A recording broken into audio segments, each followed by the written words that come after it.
The beings of light hadn't shown him some pearly gated fantasy. They had shown him the very DNA of the universe, and it was love. So now, his task was simple and terrifying. Bring that love here. Bring it into this world, into traffic, into arguments, into bureaucracy, resentment, pain, injustice, and ignorance. He left his job as a professor, a respected, stable position. His peers thought he was losing his mind. Some said it directly, others whispered, but Howard knew something they didn't.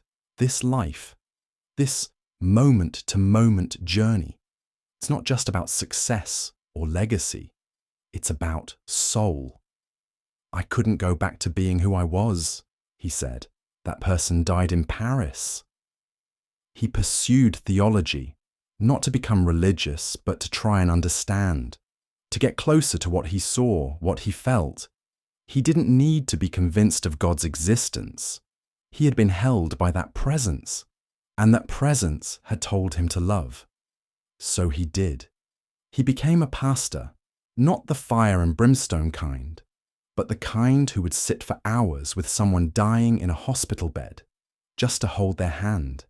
He spoke in prisons, to skeptics, to churches, to atheists, to people just like his old self, angry, lost, defensive. And he didn't argue with them. He understood them, because he had been them. And now, he just wanted to help. People would ask, "Do you really believe what you experienced was real?" And he would always say the same thing, "No, I don't believe it. I know it."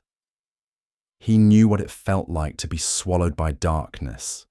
He knew what it felt like to be lifted into light. And most of all, he knew that we're not alone. Not now. Not ever. The greatest lie we tell ourselves, he once said, is that no one sees us, that no one cares, that we are separate, but we are never, ever separate. He dedicated his life to reminding people of that.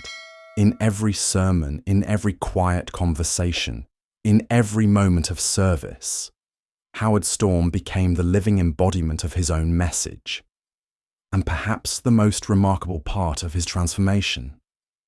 He never forgot the darkness. He never sugar-coated what he went through.